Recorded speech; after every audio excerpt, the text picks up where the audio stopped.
Boa tarde a todos. Sempre uma grande alegria esse nosso reencontro. E a primeira palavra que temos é gratidão. Gratidão por estarmos aqui nessa tarde tão bonita, cada um enfrentando seus desafios para chegar até aqui. Boa tarde aos que nos acompanham pelas redes sociais e também agradecidos, apesar de não estarmos juntos presencialmente, por vários motivos, seja por distância, seja por impossibilidade, mas também agradecidos por estarmos conectados. E tenho certeza que também receberão o atendimento dessa equipe espiritual que aqui está. E todos tenho certeza que estão sendo também atendidos durante a exposição. Nesta tarde, coube a nós a reflexão sobre o capítulo 7, o item 13. A missão do homem inteligente sobre a Terra, na Terra. Essa mensagem, ela foi passada pelo espírito Ferdinando, no ano de 1862, nas reuniões de Kardec. Ferdinando era um guia espiritual do Centro Espírita de Bordeaux. E Ferdinando vai falar nesta mensagem, vai passar da importância da inteligência do homem. O homem, em pleno século XXI, avançou em conhecimentos na área da ciência, na tecnologia, já chegamos ao espaço, cada vez mais pesquisas são feitas e curas, tudo. Mas e como está o homem no campo do sentimento e do amor? E é isso que essa mensagem ela vai nos falar. Porque em meio a tanto saber, o Cristo ainda nos pergunta: de que vale a inteligência se o coração ainda não aprendeu a amar?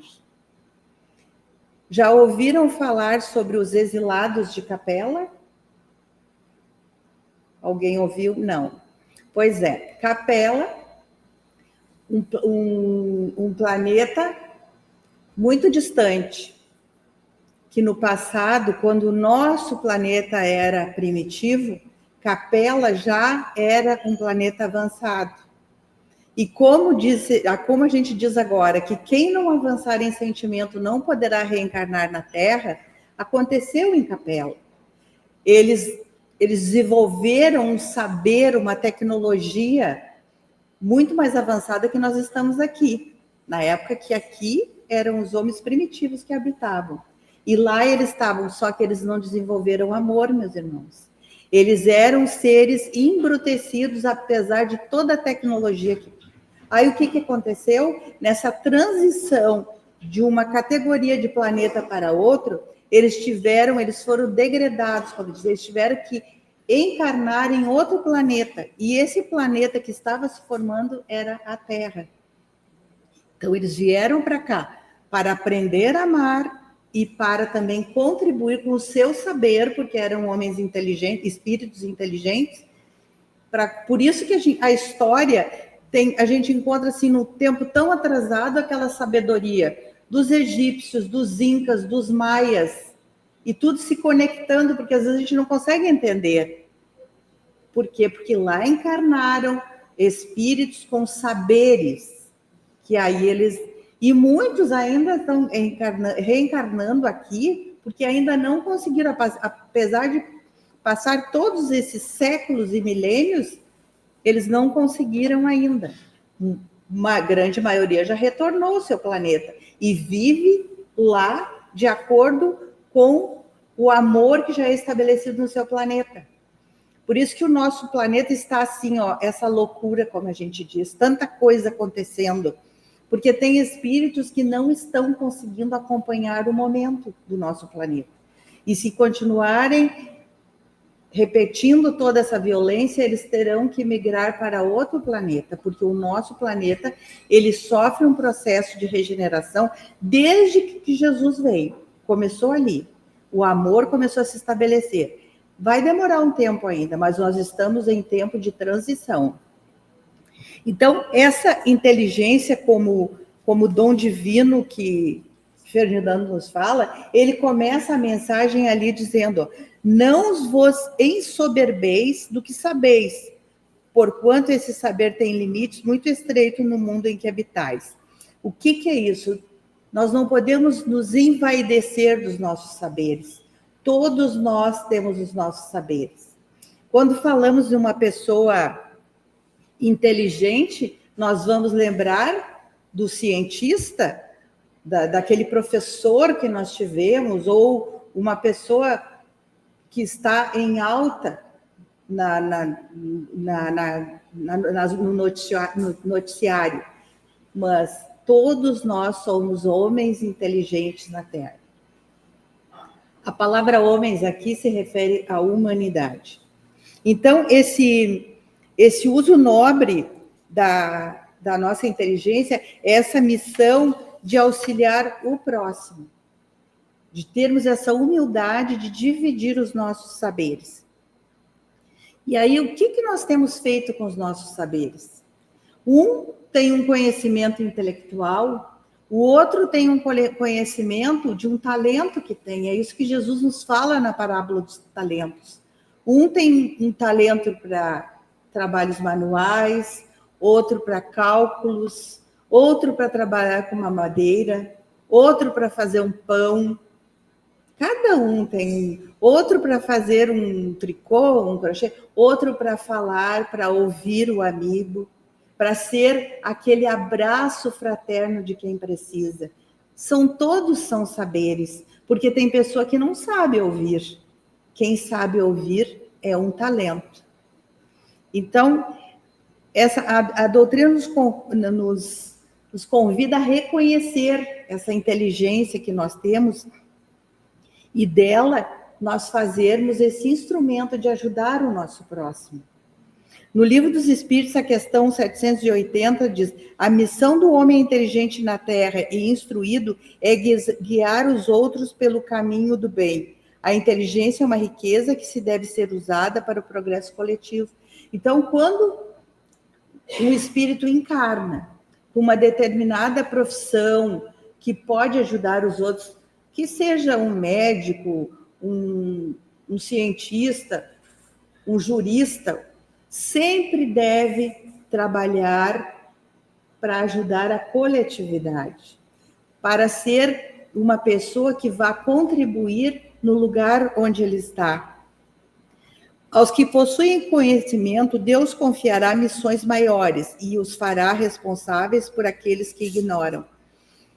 Então, tem muitos tipos de conhecimento. Tem o conhecimento racional, que é aquele pela razão, pelo estudo, pela lógica, e a pessoa vai acumulando aquele conhecimento, aquela bagagem.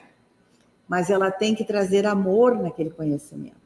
Vocês devem lembrar de algum professor que tiveram, que era extremamente inteligente, sabia muito, mas não sabia passar a matéria. A maioria das pessoas já teve um professor assim.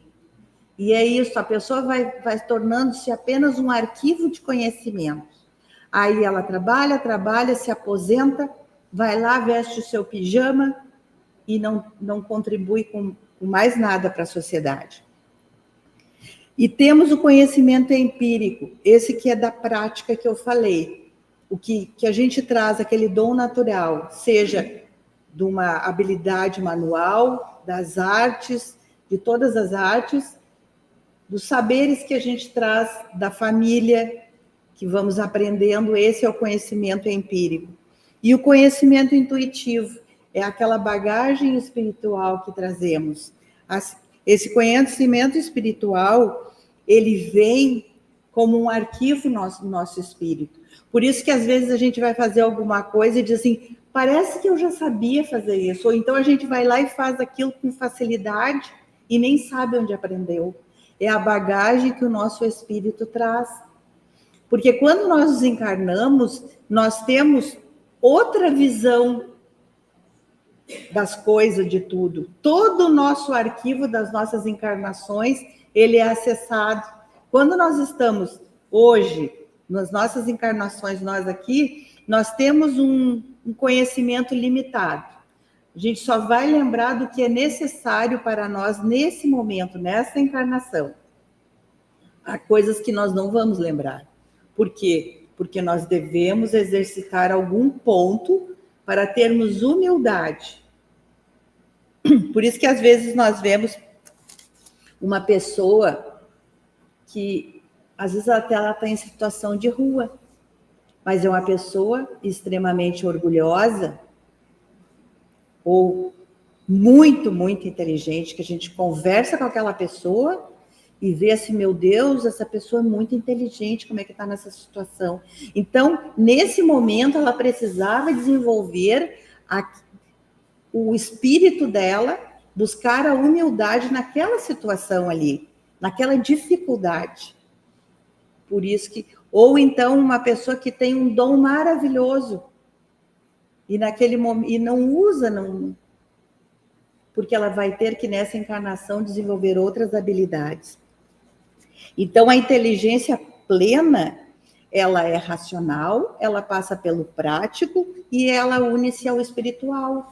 Quando a pessoa tem isso tudo desperto, ela tem essa inteligência plena e aí ela vai doar-se ao irmão. E isso tudo, esse desenvolvimento intelectual é um grande risco também para o orgulho, porque às vezes a pessoa acha que porque ela tem uma grande bagagem de conhecimento, ela é melhor que o irmão. E aquele que desenvolveu a inteligência plena, não.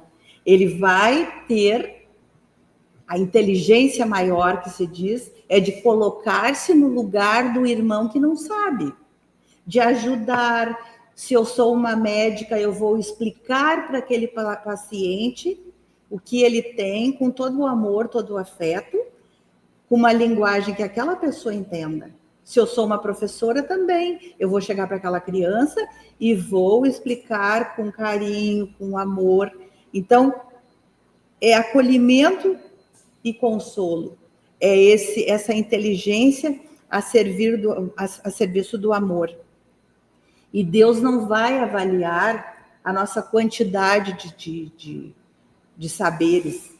Deus vai avaliar o que nós temos de sentimentos na nossa vida. Isso que vai ser avaliado. Tudo que a verdadeira missão do homem inteligente é ajudar os outros a encontrarem o caminho da luz. Por isso que o serviço no voluntariado ele é tão lindo, porque o voluntariado a pessoa está ali se entregando para o amor. Não é dizer que é melhor que o serviço remunerado, claro que não. Uma pessoa pode estar num serviço remunerado e espalhando muito amor. Eu lembro que uma vez uma conhecida minha, ela teve que parar de trabalhar na casa espírita por causa do trabalho dela na escola.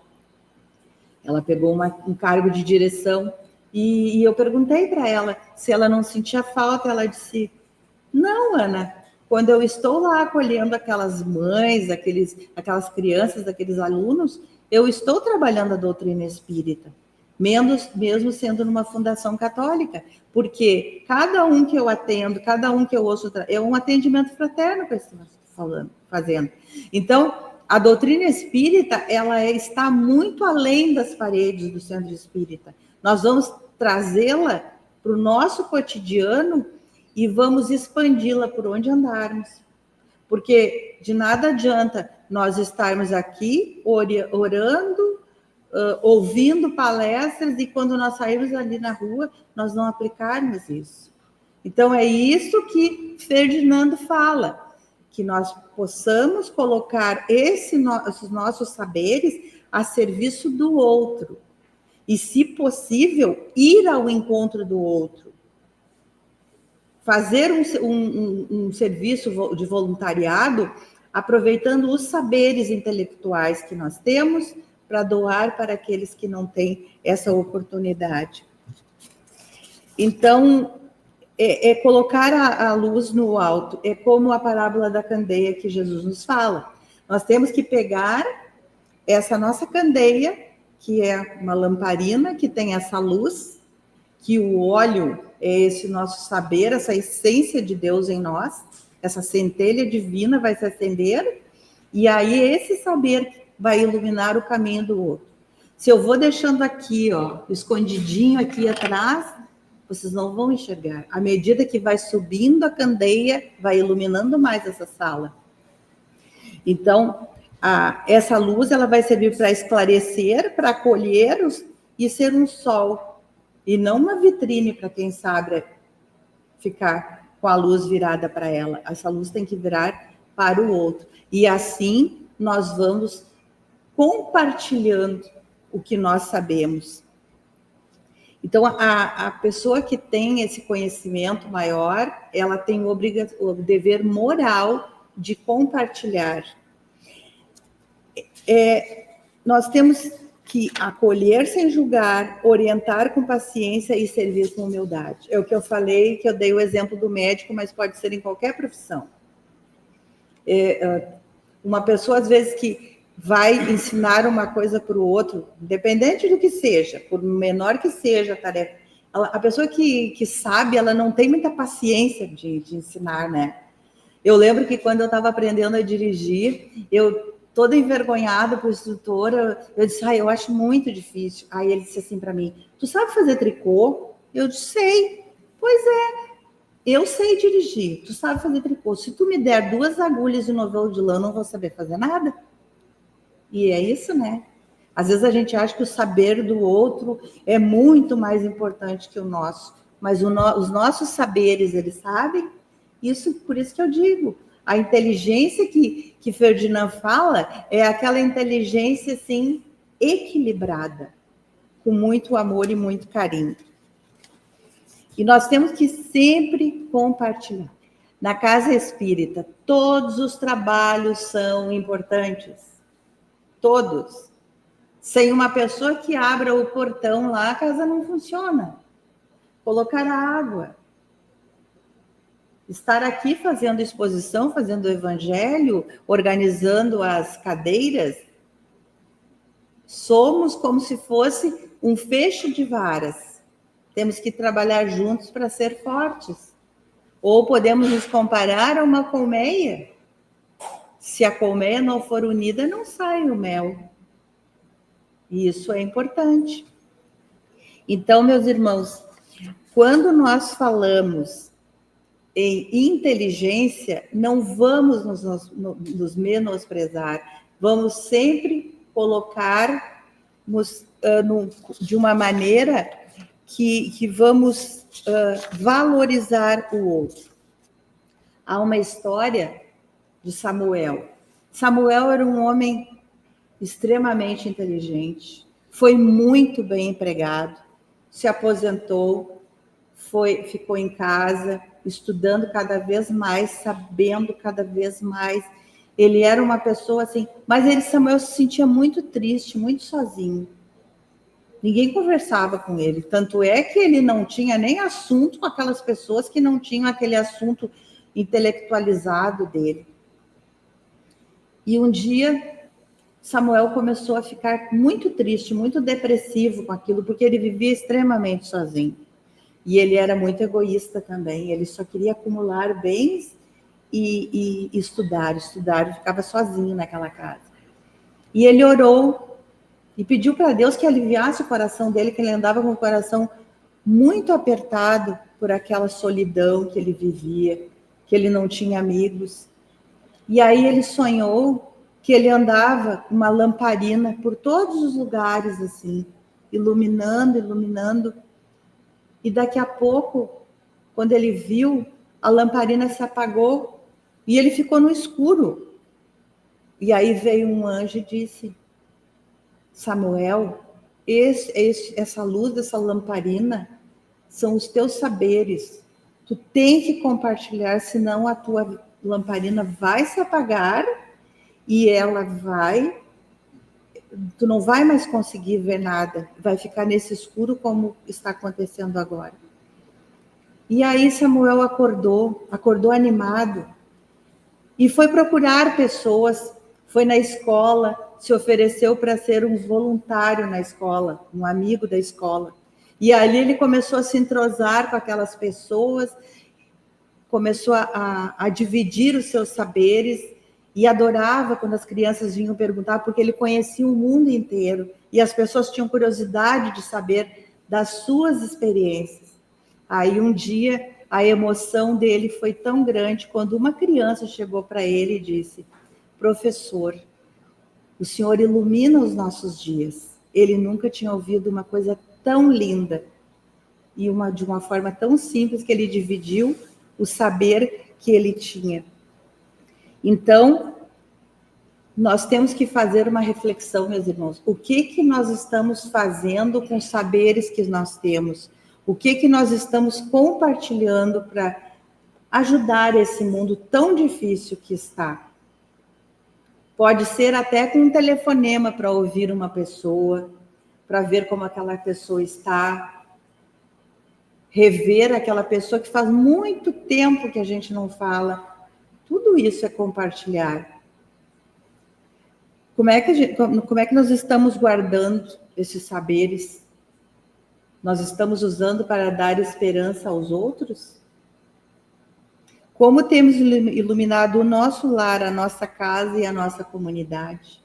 O Evangelho no lar é uma maneira de contribuir e de iluminar primeiro o nosso lar, a nossa vizinhança e tudo. Então, assim nós vamos compartilhando.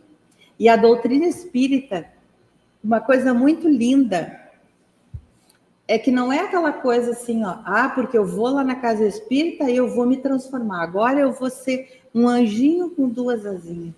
A doutrina espírita, a gente vê o resultado dela em nós quando nós vamos fazendo as coisas naturalmente. As coisas vão acontecendo. E aí, quando a gente vê, a gente está sendo uma pessoa mais suave, está mudando o ponto de vista, porque a gente vai levando a vida de uma maneira mais leve, não é irresponsável, é leve, é não ser tão exigente com o outro, porque o homem inteligente na Terra, ele vai compreender que cada espírito tem um momento evolutivo. Nós não podemos querer exigir do irmão que ainda não tem aquele amadurecimento espiritual, que ele seja uma pessoa que tem aquele grande entendimento. Nós não conseguimos colocar nada na cabeça de ninguém. Nós temos que fazer, mostrar o exemplo. Bezerra de Menezes já dizia que o exemplo arrasta multidões. Então, na nossa casa, se nós formos exemplo de paciência, de carinho, de amor, de voz mansa, porque se nós chegarmos gritando, daqui a pouco todo mundo vai estar gritando. Se nós falarmos baixo, o outro automaticamente vai falar baixo com o outro. Então é isso que a doutrina espírita vai estabelecer na nossa vida, a mudança da nossa maneira de ser. Não é porque, agora eu tenho que ser assim. Não, isso tem que acontecer naturalmente. Jesus era o maior sábio de todos.